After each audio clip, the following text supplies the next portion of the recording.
I want to talk to you guys today about African swine fever. I'll talk to you a little bit about some global perspective on African swine fever, where it is, what it's doing, but then talk also specifically about what does it mean for Missouri pork producers. I work in Carthage and work primarily within the Carthage system, which is a group of different independent owners who have all purchased shares in sow farms, and we manage those sow farms and provide wean pigs for those owners, generally to raise up at their home operation. But I also spend about half of my time outside of the Carthage system, and a good chunk of that I actually spend internationally, working primarily in Asia, but all over the world, and spend a lot of time in China working with Chinese pig producers. Okay, so one of your questions is, why is this big goofy guy with a beard up here talking about ASF? I, for better or worse, have seen a lot of ASF in the last year. Initially in 2019, when ASF was really hot and heavy in China, most producers didn't want anybody to go over there, but as the pig price has skyrocketed, and we'll talk a little bit about that in China with the ASF outbreak, they've all been very interested in re-engaging in vet services and trying to figure out how can they maximize their performance. Because when pig prices are $700 a market pig, you got a lot of incentive to get pigs to town. So I spent a bunch of time over there, probably spent over half of the fourth quarter in China. So from October to December, I lived in China for over probably half of that time, which was fairly miserable, but was needed to try and help them out. And just like producers here, we try and pitch in and help out anytime that we're needed. I do have, more importantly than ASF credentials, I have Missouri credentials. I shouldn't say that. Missouri credentials. Step one, I can call it Missouri. My dad was born and raised in Rolla, Missouri, and we still have the family farm there. He's actually just north of Rolla, right in between Rolla and Vichy, if any of you guys are from that area.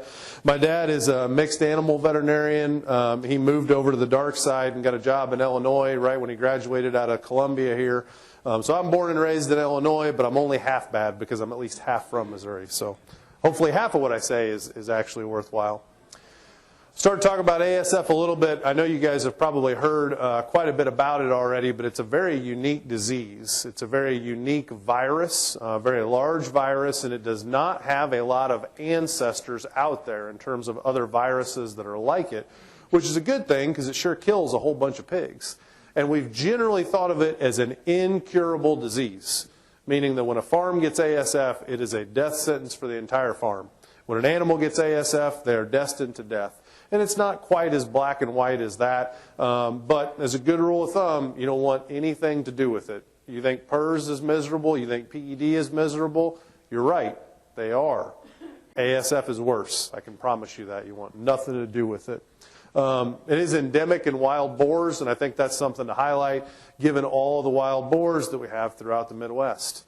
There are some countries that have been able to contain the infections in their domestic pigs. There is nobody who has been able to contain the infections in the wild boars.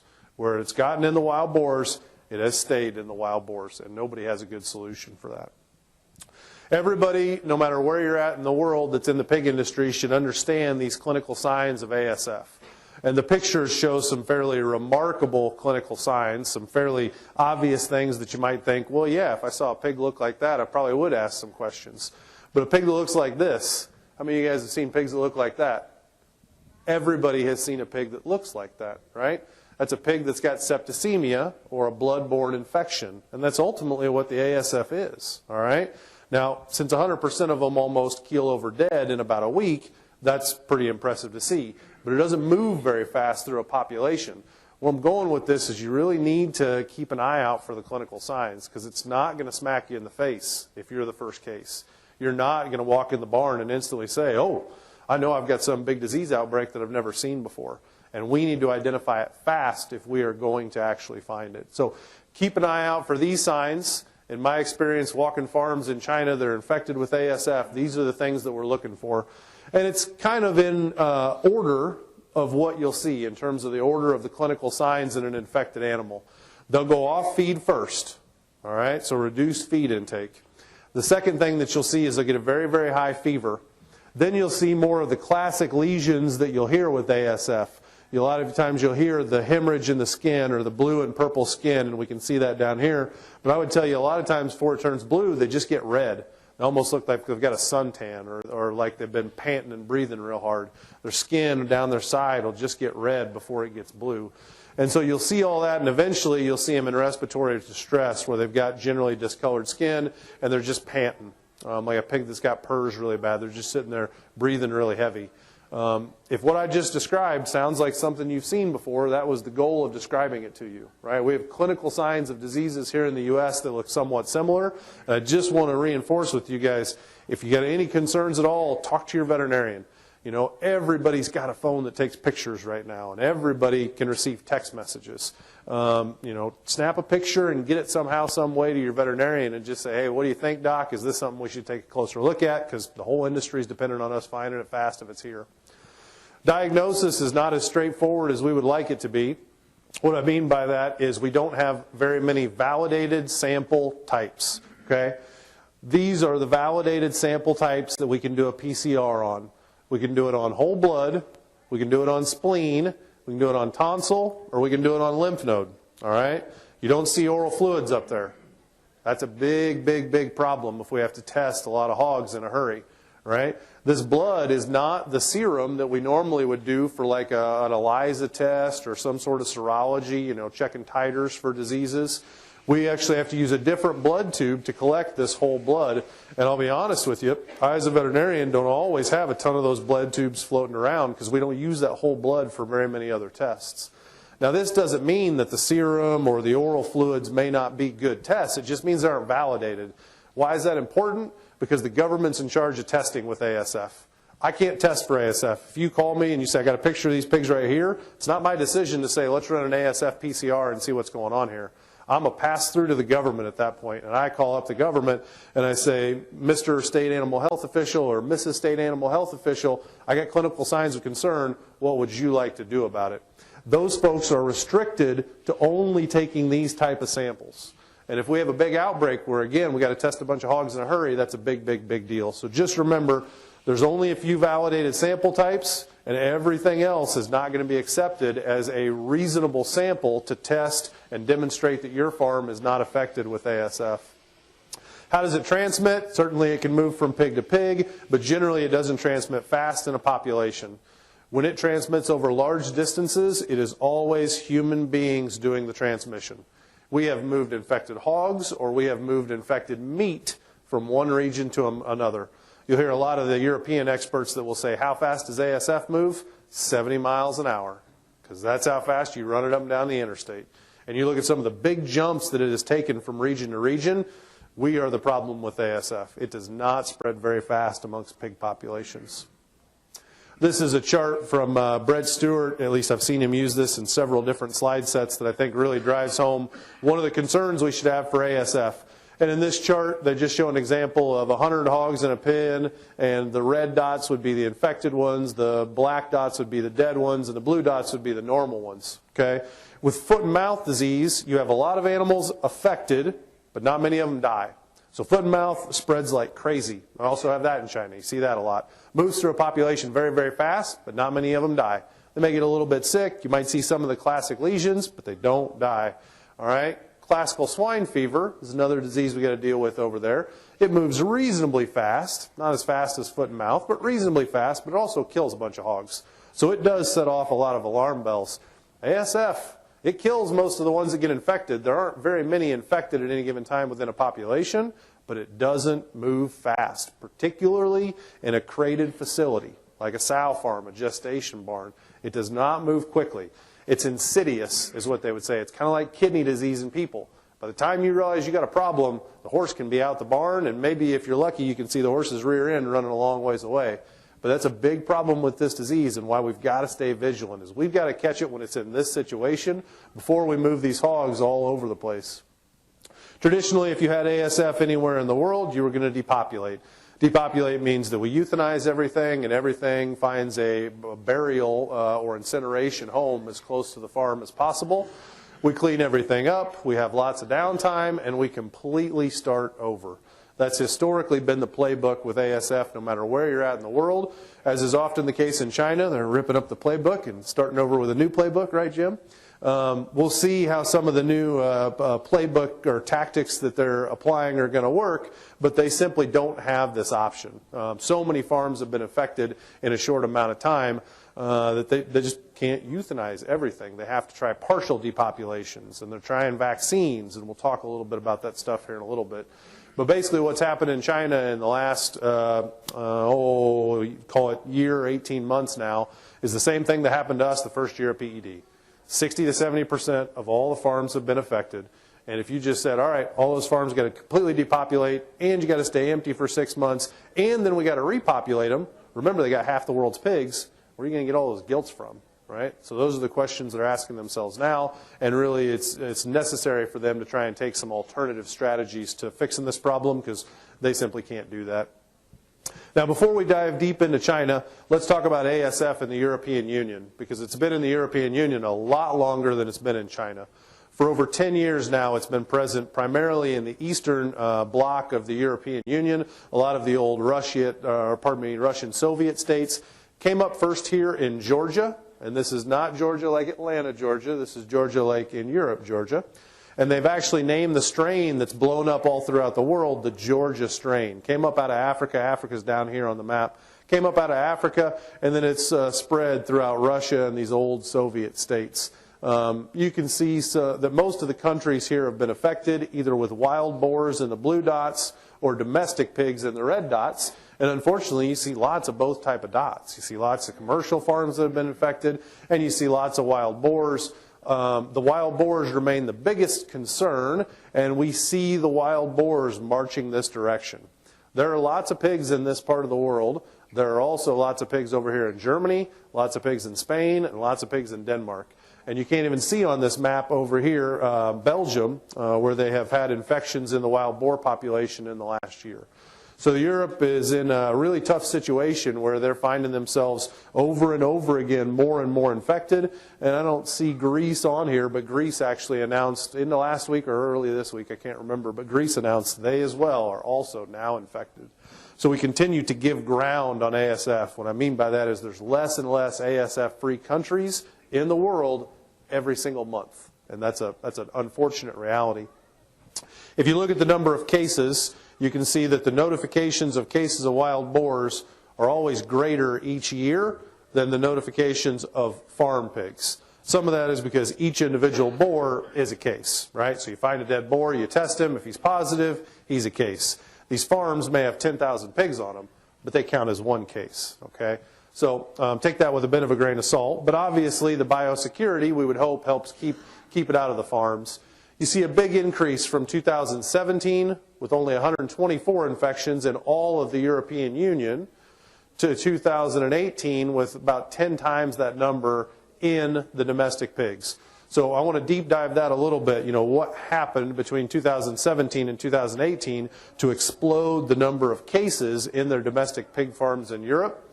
If you look at this chart, you can see 2018 cases in domestic pigs by country. All right?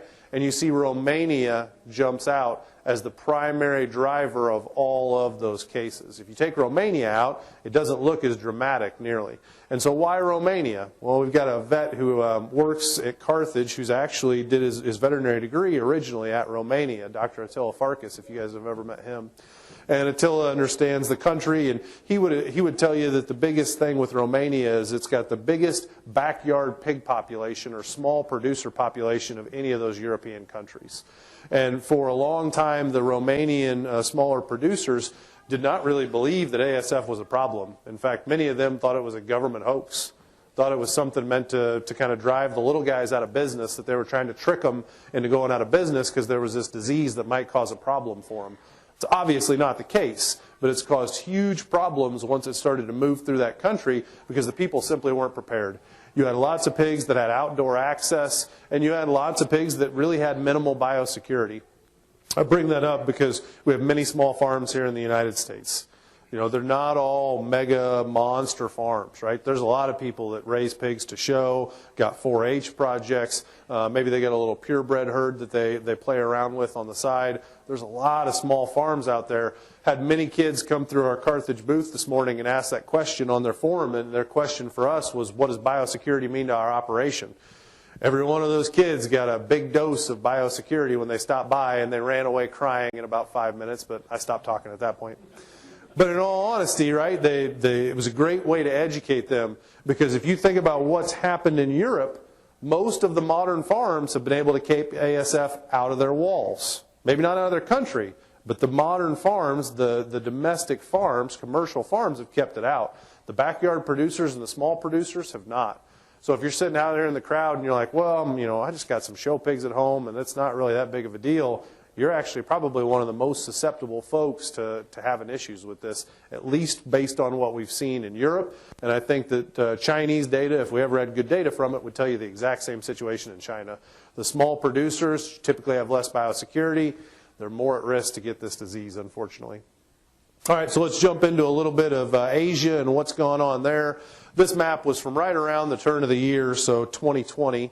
And you can see dots here in pink that represent old cases. So in this case, were reported before January 9th of 2020, or all these dots in pink.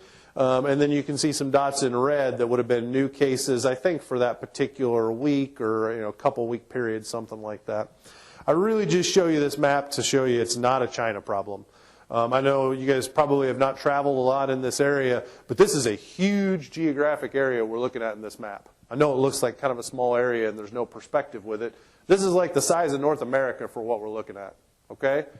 This disease wasn't present on this map 18 months ago, all right? It has smoked essentially all of Southeast Asia in a very, very short amount of time. And you look at China and you say, okay, well, there's kind of sporadic cases here and there, but it's not, it's not as big as like this. Well, this is Vietnam. What's the difference between China and Vietnam? Transparency and reporting, okay? The Chinese simply don't have the infrastructure to test all their pig farms. There'd be estimates of somewhere around 50 million sows in China at some times. So just a ridiculously high number of pigs, and about half of them in very small operations. Okay, so 25 million sows essentially in backyard or very small operations. We've got 5 to 6 million sows in all of the U.S., for some perspective. So they've got 5 times our industry just in the backyard operations, and sometimes. All right? There's no way they can track all of those infections. So when I say transparency, it's not just that they're trying to hide it necessarily.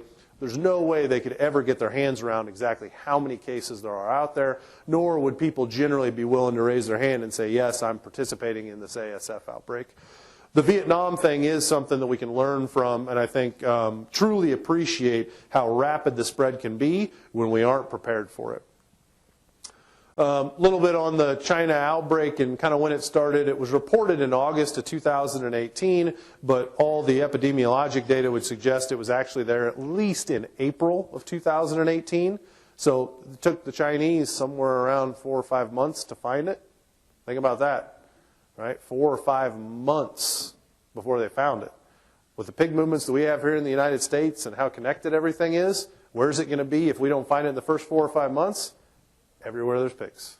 Okay? So it's a real risk that we have to be aware of. It's one specific strain of ASF, and there are many different strains that are out there. So kind of like influenza or PRRS, you can a bit track the lineage of it just by looking at its ancestors, look at its genetic sequence and say, okay, where did it come from based on where we've seen that genetic sequence before. It's all generally one strain with some vaccine strains mixed in now that make that a little bit tough, but all generally one strain we call the Georgia strain. And in terms of the devastation, I mentioned before that they started with 50 million sows at kind of the peak of Chinese pig production, and maybe 20 million to 25 million of those actually in modern farms, in large production systems that are built really to mimic what we do here in the U.S.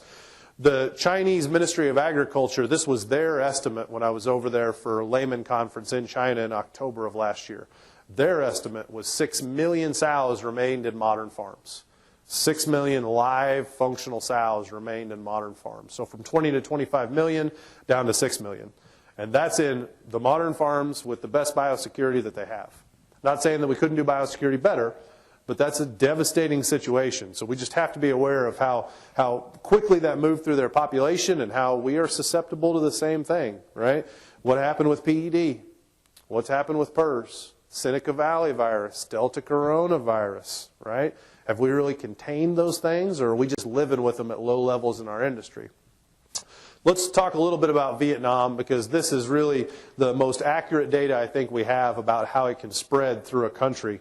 The Vietnamese knew it was coming. Vietnam shares a very porous border with China and has a big pig industry and has a lot of trade back and forth. So the Vietnamese knew this was coming. They were ready to test. They were ready to track it. They still couldn't stop it.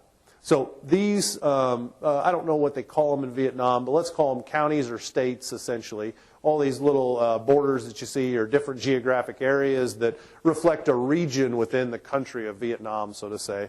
And they've broken it up by colors so that we can see the testing progression. The first positive cases were the first week in February last year.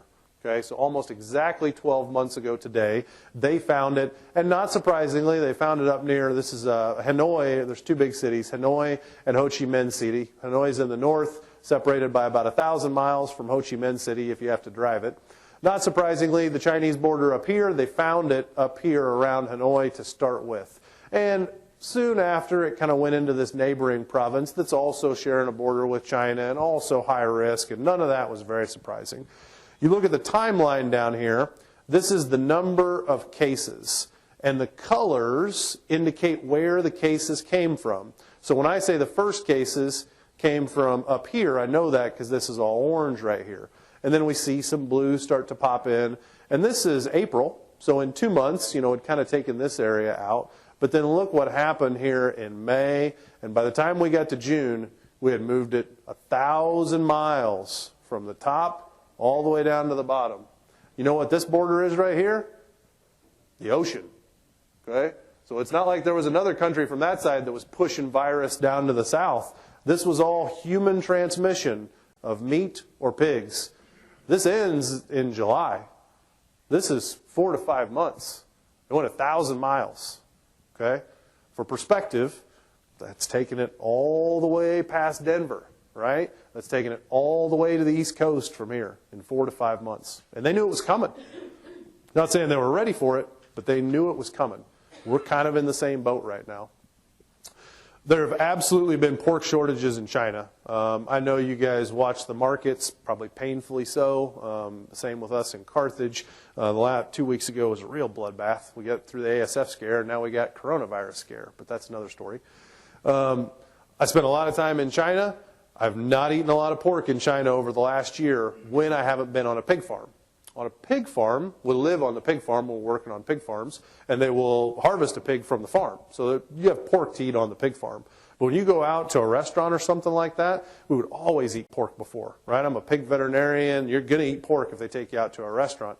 They don't eat pork at restaurants anymore because they really don't have a lot of their own pork, and the prices are sky high. Even if you can find pork, it's pretty cost prohibitive to eat. So just for an example of that, this slide right here is a picture of a menu item, I guess you could say, but a little placard in front of a dish that was covered at the breakfast buffet. And this would have been in August of 2019 when I was over there. So this is a little while back, but fairly representative. And I saw this name on the breakfast placard, fried mushroom pork breakfast sausage. And as soon as I saw that, I was like, well, that doesn't really sound like much. What is that, right? That's just a name with a whole lot of different options in it.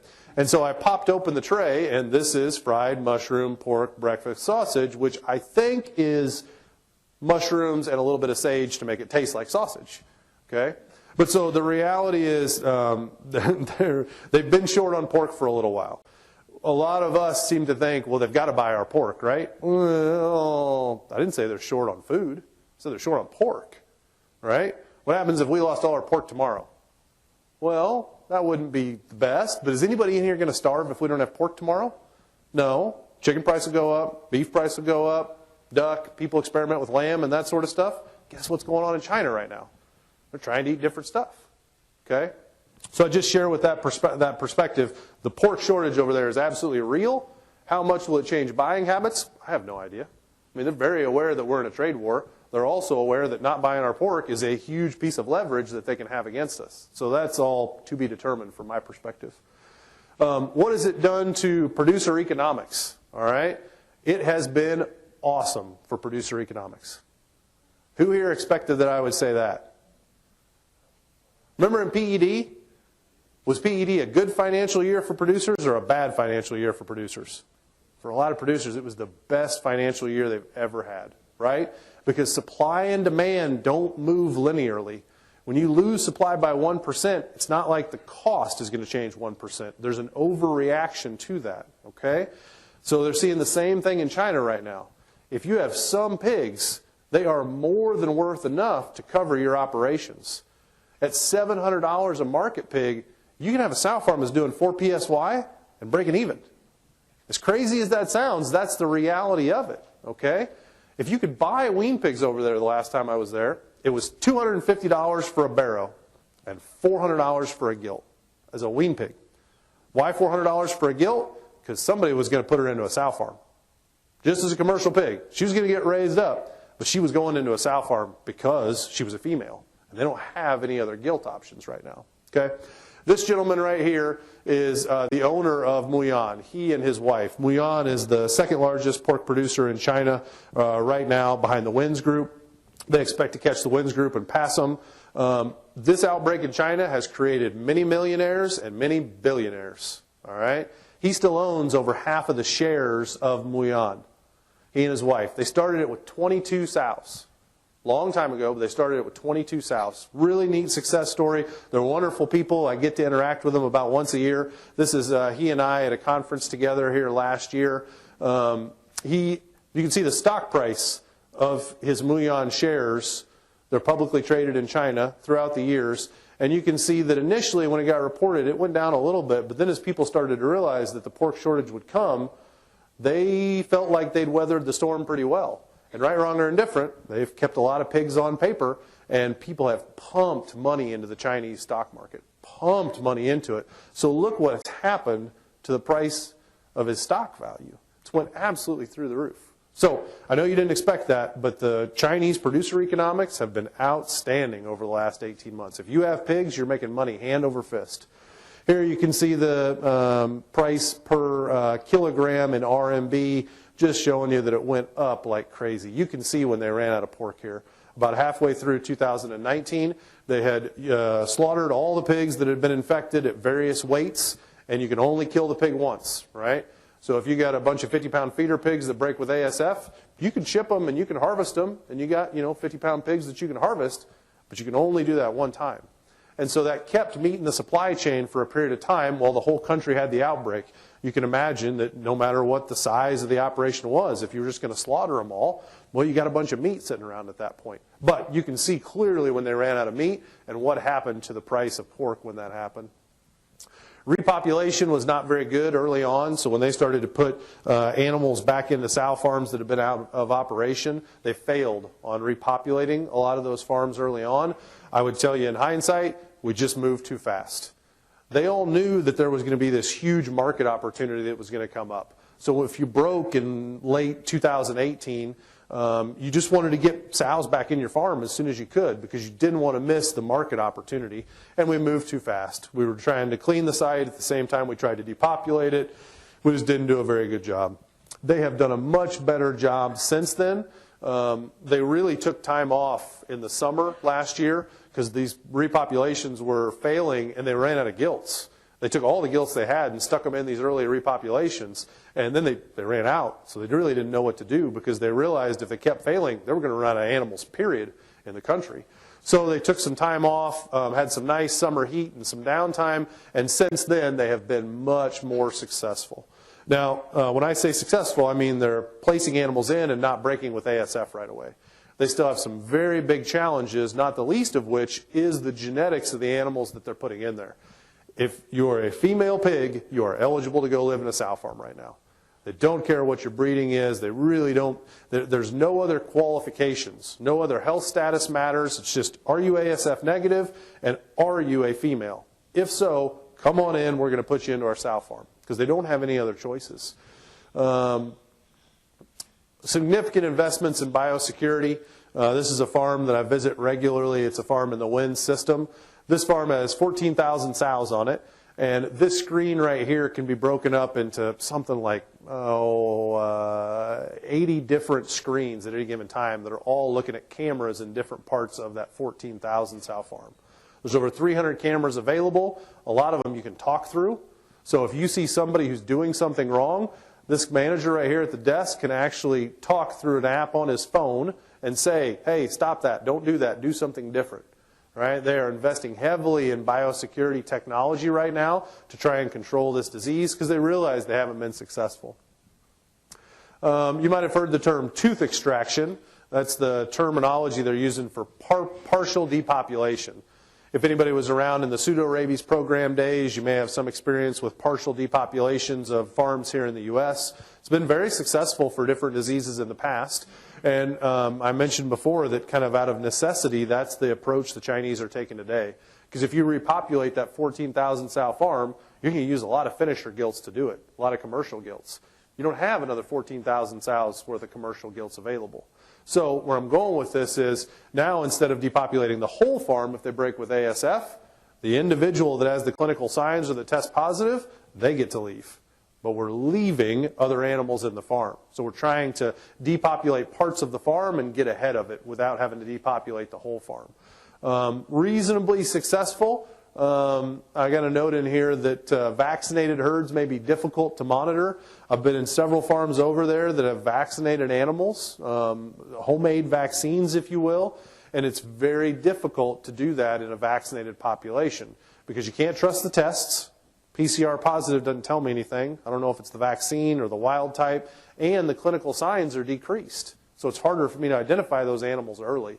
So I actually think those two strategies are probably going to work against each other, and that they're going to have some real challenges in the vaccinated populations, of which there are many now in China. Most of the sows are vaccinated. They're going to have some challenges being effective in this partial depop with the vaccinated sows. Talked a little bit about vaccine already. They did have some small-scale field trials with government sanctioning, some gene-deleted vaccines that the government was able to put out and quickly evaluate. Some of those producers were able to get their hands on those vaccines, and because they're live viruses, they can grow them up in cell culture, and they can make their own vaccines. All of that is not legal. That is not government sanctioned, but the reality is they're desperate, and it's going on. My contacts over there would tell you well over half of the sows in China are vaccinated at this point. And some of the big companies have made their own vaccine, and they vaccinate all their growing pigs as well.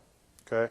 How safe is the vaccine? From what I've seen, variable. There are definitely some challenges with some of the vaccines, and they've not yet found a good balance with a vaccine that is safe, so it doesn't show you any clinical signs when you give it, and is efficacious, actually works. There are some that are safe. They don't seem to work very well. There are some that are really, really harsh when you give them, so you have a lot of performance losses when you vaccinate. They seem to have some protection, but man, it's painful to get there. All right, so what will happen with vaccine? I don't know. I honestly would have bet that there would be a vaccine on the market already, that the Chinese government would have pushed that as a way to help their producers. But everybody is very aware of the fact that these vaccines are modified live viruses. And again, letting the horse out of the barn, when you release a modified live virus into a commercial population, you just let a new virus out there and it will persist. It will probably hang out in that population for a long time. What are the unintended consequences of that? I don't know. Covered that. Difficult to predict the future of vaccination. One thing I can tell you is that the United States is probably not going to have any interest in a modified live vaccine ever, because that really messes up our ability to eradicate. We don't want to create immune animals. We want naive animals, because that lets us test and demonstrate that we are safe to sell meat to the global marketplace. So I don't think that we'll really participate in that, but Asia would desperately like to have a good modified live vaccine right now. Okay, so a lot of that stuff is fun to talk about, but what does it really mean for us as producers here in the room today? Talk a little bit about some things that you can do to help get prepared and be ahead of your neighbors in this ASF fight. Big picture, we are an export-driven market. Why does China not have to eradicate the disease? Because they don't export meat. So their health status is somewhat irrelevant. Why do we need to be foot and mouth negative and ASF negative and pseudo-rabies negative and hog cholera negative and all those diseases we hear about? It's so we can export meat all over the world. Our industry now is built on exports. And I don't know the exact number. We export like 27% or 28% of the meat right now. But think about what we export, right? We export parts of the pigs, to the world that wants to pay the most for that part of the pig. We like to eat the loin. Not many other places like to eat the loin, so we eat it here, right? But pig's feet. Pig's feet are an absolute treat in China. Ears would be another one that you can get an absolute premium for. When I worked at Mashoff's, we had 2 customers for pig's feet at one little trial we did on packing our own pigs or slaughtering our own pigs. Customer number 1 was China. And when they were buying, the pig's feet were worth over $1 a pound. Customer number 2, crab fishermen. And they didn't pay very much for the pig's feet because they were using it as bait. So where I'm going with that is that 27% creates a ton of value for all of us, and we have to have access to all those markets, and we need to be disease-free to make that happen. Okay? So we are going to keep it out as goal number 1, and we're going to stomp it out if it somehow happens to get in here. And stomping it out will be painful, but it's really our only option to get back to business as usual. Depopulation, quarantines, testing to verify negative status. That's a lot to take in, so I want to walk through some slides here that will specifically talk about day 1, if we get ASF in this country, what happens? And this doesn't matter if it's a premium standard farm here in Missouri, if it's a backyard producer in California, if it's a Smithfield farm in North Carolina. The game plan is the same. Okay? It doesn't matter the size of the operation, it doesn't matter what the operation does, this is the plan. All right? For the farm where you have concerns, you're going to call your state animal health officials, most likely your state veterinarian, but there'll be some other folks involved, and they are going to conduct what's called a foreign animal disease investigation. And they're going to send you a foreign animal disease diagnostician. This is generally a veterinarian who works for the state, who's been very well trained in the clinical signs of various foreign animal diseases and knows what you should test. They know what sample to take, they know where to get it to. They're going to kind of quarterback this whole process. So if I'm the veterinarian, I'm just kind of the middleman in the deal. I'll help communicate with the producer and explain what's going on, but I can't take your samples for you. I am beholden to what we want to do here. They're going to come generally that day. They're going to get your samples, and they're going to get those to the lab ASAP. Not with ASF, but with other diseases like some of the high-path avian influenza. They'll commandeer airplanes if they have to get them to the lab they need to get testing that day, because time is of the essence at this point. But we're basically on lockdown until we get some results. Okay? The federal laboratory report is what we have to clear us of any concerns. And I should mention, I don't know if she's in here, but Dr. Rinkemeyer provided me with some slides here, and very much thank her and the Missouri State Animal Health team for sharing that with me. This is the big one right here. National stop movement for 72 hours. National. Everywhere. 72 hours. And stop movement means stop movement. My understanding is no pigs move, no feed move, okay? None of that stuff's going to happen. Are you ready for that? First 72 hours is going to be a little bit painful, all right? We got to get back into business fast because we can't live here for more than 3 days, right? Things have to happen. Our industry is built on keeping a tight supply chain with everything moving to the next step on time, so we don't have a lot of time there. They're going to create what's called a control zone around that first site. And a control zone contains a couple of different types of areas. There's an infected zone, which is closest to the site where we found the disease. There's a buffer zone around that. And then there's a surveillance zone even around that. All right? And you can see on the map right here, they've just given kind of some examples of where you've got your first infected site in that little white dot. And then the pink around that is what they'll define as the infected zone. And you can see they're going to use some boundaries there, whether those are roads or county lines or a river or whatever. It may not be a perfect circle on the map. But the state animal health folks will tell us what's the infected zone, what's the buffer zone around it, and then what's the surveillance zone. They'll also tell us what's going to happen in those areas, which sites are going to have to depopulate, how quickly that's going to happen, and what you have to do if you're in the surveillance zone to test your way out of this situation. After we get through the 72 hours where nothing happens, we'll start to do permitted movements. That means we will request a permit to do our normal business transactions, whether that's delivering feeds, getting gilts, shipping wean pigs, shipping feeder pigs, shipping market hogs. All that will be permitted, okay? And you're going to have a permit with those hogs to make that happen.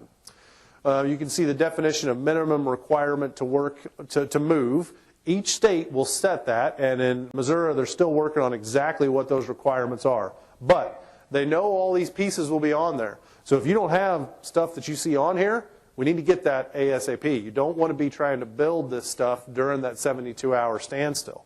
Even if you can build it then, there may not be anybody available to review it because the state animal health folks are going to have a full-time job.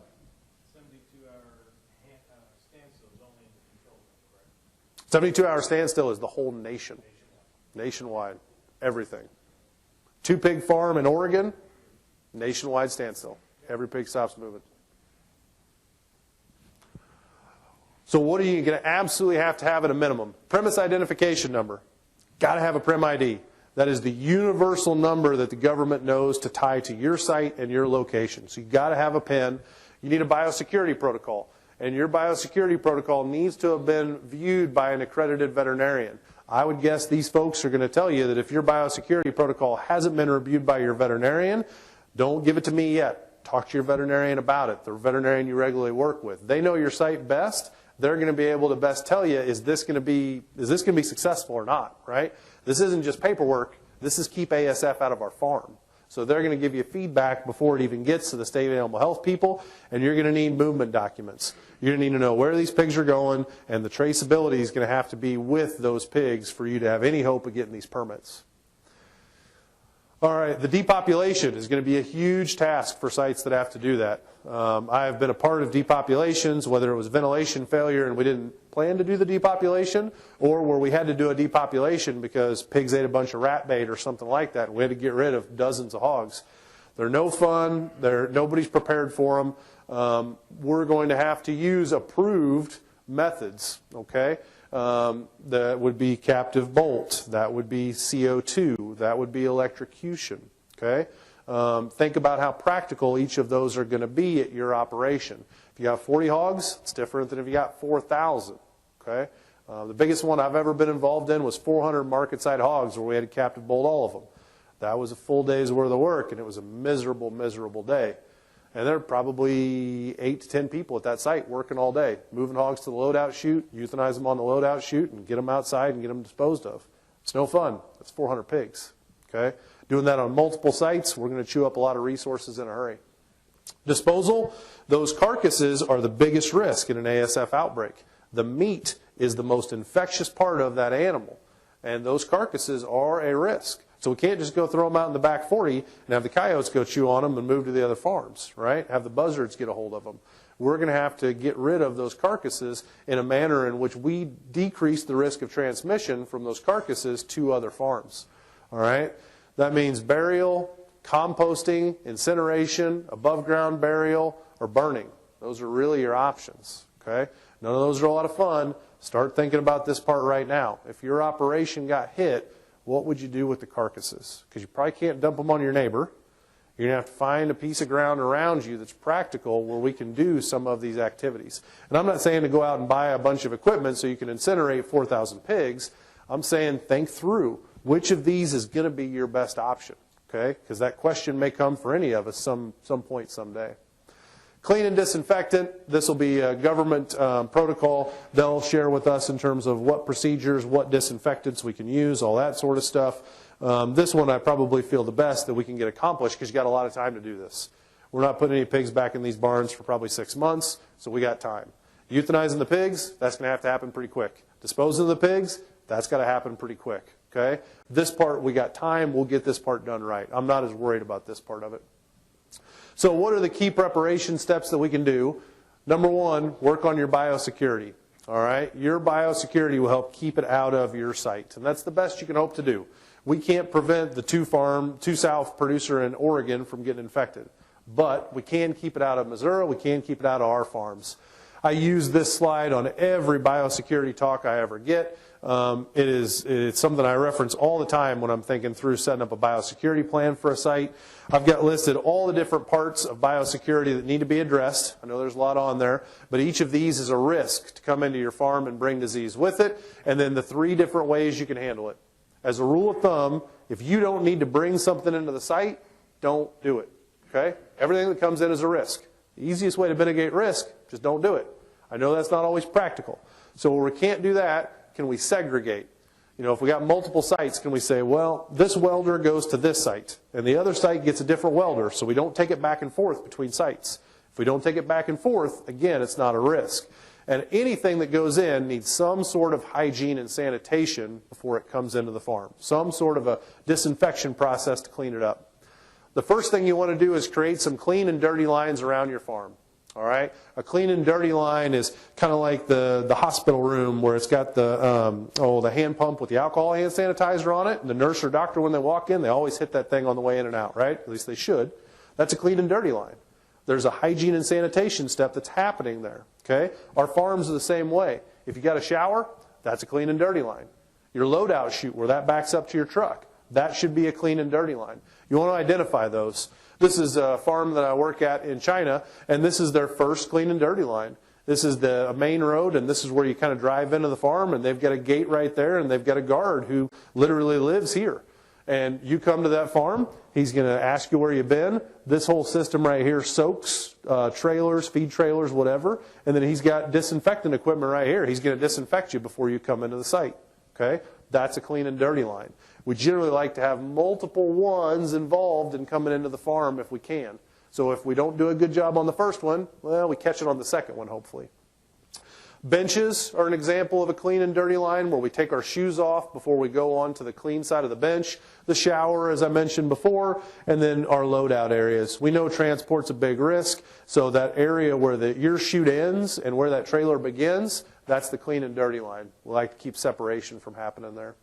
Got some pictures here of loading pigs out. Sometimes you can have multiple clean, dirty lines, and this one I just wanted to show. This is a holding room in a nursery, and these guys will actually bring these pigs to that door, and beyond this door is the loadout chute, so this is that area in that room beyond this door. They'll bring these pigs to here. Notice that door is shut. That door is shut until they get those pigs all crowded right next to the door. Then the guys on the inside will open that door so we can push the pigs through all in one group. We don't want them running back and forth across that line.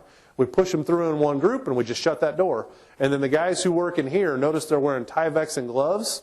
That's because they're going to actually put them on the truck. Okay? So we got another clean, dirty line right here, but this is really tough to operate. Anybody loaded market hogs and ever accidentally touched the truck? If you haven't ever loaded market hogs, right? So the reality is this is hard to do. So when we place two buffers, and we got these people who are another layer of dirty, and they don't ever come in the main farm, we've got another buffer there. Secure pork supply is another thing that I want to put a pitch in. I put an article on this last month in National Hog Farmer. Secure pork supply is something that we have tried to get in place for all the farms that we manage at Carthage. We want to have these plans drafted so that when they're needed, we don't have to sit down and start scratching them out. And where there are states accepting them for review, we want to get them to the states now. Okay? During that 72-hour standstill, we got a lot of stuff to do. That's not the time for reviewing plans. Okay? Not all states are reviewing them yet. We'll talk about Missouri specifically here in a second. But what does the SPS plan do for you? What's Secure Pork do? Its goal is this business continuity thing. Its goal is getting us back into moving pigs, moving feed, and moving meat back into exporting. Trying to regionalize where is the infection and where can we demonstrate that we don't have the infection right now. Okay? It's built off of some of the other industries, so poultry folks have been through this several times with high-path avian influenza. Secure milk supply has been set up in case they have an FMD outbreak in the dairy cattle population. And then turkey, secure turkey supply, same thing, high-path influenza. These folks have had to use these extensively, unfortunately. So really, we're just trying to rob from the lessons that they've learned. Cheapest lessons you can ever have is somebody else's mistakes, right? We're going to make mistakes in doing this, so hopefully we make their plans better. Fortunately, the poultry folks have had to do this a lot, so we're trying to steal what we can off of the lessons that they've learned from doing this. Really, it's documenting and sharing mostly what you do on the farm. When you fill this out, 80% of the time is going to be in writing down what you already do. Okay? What are the biosecurity things you do already? There'll be a couple of little things that it'll be doing different, like if we had to put a little wash area on the farm for incoming feed trucks and stuff, where would that happen? There'll be a couple things like that you have to draft out, but for the most part, it's just writing down what you do. Here is an example of the map that you'll fill out. So you're going to show the flow of traffic around the farm. This is actually a farm that I work with. And you're going to have to outline basically the clean, dirty line, which most farms is just highlighting where are the barns, okay? And then they're going to want some sort of a buffer area definition. Basically, you know, where is the public not expected to access? And if you got a gate, where is that? And then I mentioned they're going to want this kind of cleaning and disinfection area for vehicles. Don't exactly know what that's going to be. That could be employee vehicles, that could be feed trucks, that could be live haul. But basically, they're going to want some assurance that they can bring stuff in and out of the site cleaned and disinfected. So you're going to need water here and you're going to need electricity here, but you're going to have to find a spot on the map for that. This is really the big one that's probably the one you're going to have to think about. All the rest of this stuff is just using some magic markers or, you know, PowerPoint and creating this thing. It doesn't have to be electronic. You can print off an aerial map of your farm, just pull it up on your phone, right? You got a map program, turn the satellite thing on, and what does it look like? And you can print that thing out and start drawing on it. This is what you need to show the folks at the State Animal Health Office exactly how your farm works. And then there's a Word document template that you get to fill out, which is your biosecurity plan. Once you get this filled out, you want to have your veterinarian review it. State by state, it's different in terms of whether they're willing to accept it. I would tell you Missouri is ahead of the curve from my perspective because they're at least engaged in this. In Illinois, we have not been as successful. State veterinarian has told us, don't give me the plans because I don't know what to do with them. Doesn't give you a ton of confidence. But the reality is we want to draft him. The day he's ready, we got him to give to him, right? We want to be in the front of the line to get this thing figured out. You don't want to be in the back of the line to get feed after this deal, okay? Once your veterinarian's comfortable with your plan, this was Dr. Sarah Rinkemeyer, again, gave me this feedback. Her or Dr. Bill Pittenger, those would be the folks for your veterinarian to share the plan with. They don't have a formal mechanism yet to approve it, but I can tell you in Kansas they've got that, and other states are working on that. And I think Missouri is going to head towards that definition. So one of the other things you can do to be prepared, remember what these clinical signs look like. We got lots of hogs that do this every day. We got some hogs that do this every day. Now we're starting to get into some pretty specific things that, yeah, all right, we see that every once in a while. But I'm saying when you see that, talk to your veterinarian about it. Again, pull your phone out, snap a quick picture, let them take a look at it. Let them tell you whether it's something we need to elevate or not. Necropsies, I know this is getting probably a little bit in more detail maybe than what you want, but the spleen is really something that jumps out. Okay, so this is the spleen right here. This would be the pig's chest. This is his abdomen, okay, so his belly right here. Right behind the diaphragm, you'll find the liver, you'll find the stomach, and then you'll find the spleen, always in those orders. Spleen should be small. You should have to look for it in most pigs. You won't have to look for it in an ASF hog. Okay, so if you open one up, if you happen to do some necropsies, and you see that great big spleen and it's fat and engorged with blood, that's a bad sign, and that's something worth talking to your veterinarian about. Hemorrhagic lymph nodes is another thing that I'll see a lot in China. These lymph nodes should not ever be this color, okay, this kind of purple color. The body's pretty easy to interpret what's going on. If it's this color, it means there's blood in there. Okay, it means there's hemorrhage, all right? And if you can see lymph nodes that look like that, that's a big concern for ASF. So to wrap up, the ASF-free parts of the world are getting smaller and smaller every month. We hear a new report of a new country, a new region all the time. How many reports have you heard of one that's eradicated it? I can think of one. One country in Eastern Europe. Spain eradicated it. Yep, Spain had it in the 50s all the way through the 70s.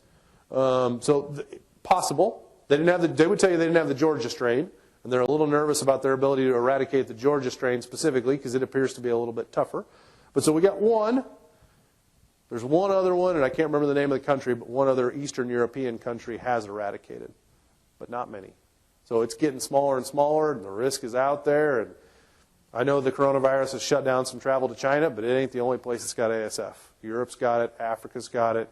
It's all over the place except for the Americas. Prevention is key for us having export access. If we don't have export access, a third of us get to go home, and none of us wants to do that, right? We all love doing what we're doing for a living. Rapid elimination is going to be key to getting back to normal, so we got to stomp it out. To participate, you need to be involved in the secure pork supply plans. I really, really can't emphasize that enough. If there's something tangible you can take out of this, biosecurity, what can you do to make better? and secure pork supply. What can you do to get your plan filled out and get it progressed as far as you can ahead of everybody else? In that 72-hour period, that's not when you want to be calling up the state vet saying, hey, can you look at my secure pork plan right now? They don't have time. They're going to be very busy. Monitor the clinical signs of necropsy lesions, and it's kind of like at the airport. If you see something, say something. Right? At the airport, they always say, if you see a bag laying around, say something. Okay? Same thing with ASF. We have to find it fast if we're going to get rid of it fast. All right. With that, I'd be happy to take any questions if we got time. Yep. Can you share some of the experiences from the September USDA's ASF simulation? Yep.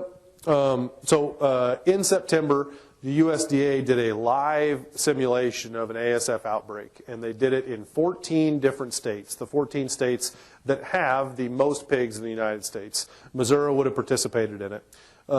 They picked a couple of sites and producers and said, you're going to have fake ASF. Okay, so it was planned. And on Monday, they collected samples from those sites. On Tuesday, they did the, if I'm getting my timeline right, they did the depopulation of the sites. On Wednesday, they did the carcass removal on the sites, and on Thursday, they did permitted movements in each state. Okay, they didn't have the states coordinate, so that's a bit of a weakness because the states are going to have to coordinate, right? Pig companies are not bound by one state. So if you got pigs in multiple states, if you're moving them in multiple states, there's going to be multiple states that have to work together. But just within the state, they did it. And pretty quickly, we found that we were overwhelmed on testing capacity. That was one of the biggest hang-ups that we had was the folks that are in charge of the diagnostic end of it said, well, we got thousands and thousands of tests and all these labs, so we think we're okay. Yeah, it all sounds good, but in day one, we had a plan to collect like 80,000 samples across those 14 states. And we consumed, if I remember right, we consumed all the testing capacity of the entire U.S. in one day. And that doesn't include getting the samples, right? How many people in here can bleed hogs? Probably a couple, right? So there's a couple people in here who can bleed hogs. There aren't as many people that can bleed hogs as there are sites to bleed. I can tell you that. And tomorrow, if it happens, we got to bleed hogs. There's no other validated samples. It's not practical the way it's written up today. So that, I think, is one of the biggest take-homes. And then the other one I heard feedback consistently was the permitting process. They're trying to use a process, I believe it's EMERS is the permitting process that the federal government has, trying to get all states aligned to use that. But I heard there was some confusion on how that worked and basically states' ability to kind of get that up and running. Yep. What considerations are there for third-party mortality transport for off-site burial quarantine? Yeah. You're saying in terms of would they be available? Yeah, I mean, what trucking company wants to commit to losing their trucks for 6 months? Yeah. I think each individual trucking company would be able to make their own business decision there in terms of if they choose to say, hey, we aren't going to do that, then they can certainly do that. It's a good question, and I would tell you I don't have a perfect answer for you. I don't think that's been thoroughly reviewed with them to say, what would your response be? If we told you we needed your help, what would your response be? I can tell you that when I've done small-scale euthanasia events or suffocation events, stuff like that, where we had a lot of carcasses to get rid of, we were not limited to trucks that we use generally in the pig industry. So we used a lot of rock trucks, a lot of gravel trucks that we would seal appropriately before we'd use them. But we would line those trucks, and then the carcasses would actually go in there. So we'd probably have to reach out to other folks that typically aren't involved in our industry, but that have trucking capacity, and see if they can help us out. Yep. There was word that they're having a little success with a vaccine, but it's years away. How many years and how successful? What do you hear about that? There's lots of folks that have gotten involved in looking at the vaccine. The one that's been the most promising is a group at Plum Island, which Plum Island is here in the United States. It's an island off New York, where they used gene deletion of one specific gene in the ASF virus, and they found in 5 pig study, but in 5 pigs they were able to completely prevent infection with the vaccine, and the vaccine didn't shed from the pigs. Now, that's kind of the best possible scenario. It's 5 pigs, small-scale study. Pigs are a certain age, and we know that susceptibility changes with age. Okay, so we generally think of ASF killing all the pigs. It's not completely the case. All right, I would tell you from having been in ASF positive farms, baby pigs don't get ASF at the same rate the adults do. Why? I don't know, but you won't find it in the farrowing house in baby pigs. Okay, for whatever reason. These would have been recently weaned pigs that they did the study in. So I just share that as perspective of there needs to be a lot more testing to say this will give those same outcomes in other farms. But it's very, very promising, and that when they gave the pigs the Georgia strain, the same one that's circulating, they challenged them. None of those pigs got sick, and none of those pigs died. So that's very promising. They are looking for a commercial partner right now, because Plum Island's a government institute, so they're looking for somebody who wants to commercialize that vaccine. I don't know if it'll be an American group, because we probably won't use that vaccine in America. But certainly in Asia, they would absolutely use it. The technology to make those viruses is the same technology that they use to make the PRRS-resistant pig. So that CRISPR technology, where they can do the gene editing and just remove specific genes, they can go in with scissors and just snip, snip, and adjust the genome and remove that portion of it. So I'd expect them to try lots of those in the coming years. Try different gene segment removals and see how they get along. Is China importing any or very many live gilts? They just now have the ability to do it. That's a great question, because it's a huge opportunity for the U.S.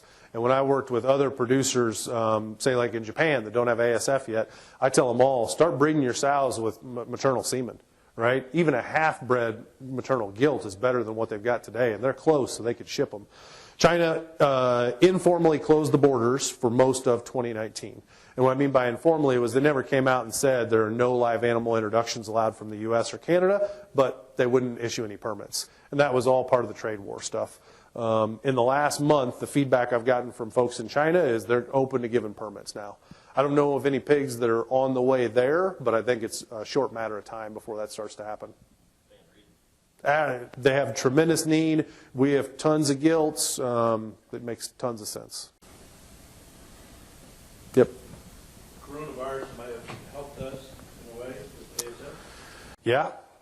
It certainly decreased the transfer of people and goods back and forth. It'll help us with ASF. I would tell you, Jim, you probably know better about this than I do. I'm nervous about some of the feed ingredients because their factories are shut down. And they got a supply chain to get stuff to the U.S. So even if you get the factory up and running, doesn't mean that the export container ships are going to be available or that dock is going to be open. And it's very regional as I understand it and how they're getting back to work. I don't know anybody that's moved since that thing started. Everybody I talked to in China, wherever they were halfway through January, most of them had just traveled home for their holiday. They're still there. There are cities that are starting to kind of come back online, but if it's for essential things like making the masks that they're running out of. So for ASF, absolutely. You could have come up with nothing better that's quarantine that country, because it's a true quarantine right now. But I'm nervous about, for our industry, some of the impacts for feed ingredients and what could happen there. What's the level of mutation risk with the backyard vaccine production? It's a concern. If there is anything good, it's that this is not a virus that has a lot of cousins to go out and kind of swap genes with. You know what I'm saying? And a lot of times with mutation, you worry about gene swaps. So influenza, the pandemic influenza, that was 2 influenza viruses that infected the same cell, and they just used each other's genetic material. So they cut off the leg of one and put it on the leg of the other, and they made a Frankenstein virus. That's the quickest way to basically shock the immune system and give it something it's never seen before. Because ASF doesn't have any cousins to kind of do that with, you're looking at just individual point mutations in the virus, and it takes a lot of those to accumulate with time. It's more risk than not doing it, and it's one of the reasons why the Chinese government hasn't come out and put their stamp on a vaccine and said, okay, this one we're comfortable saying let's try it, because nobody wants to be the fall guy if it doesn't work out very well.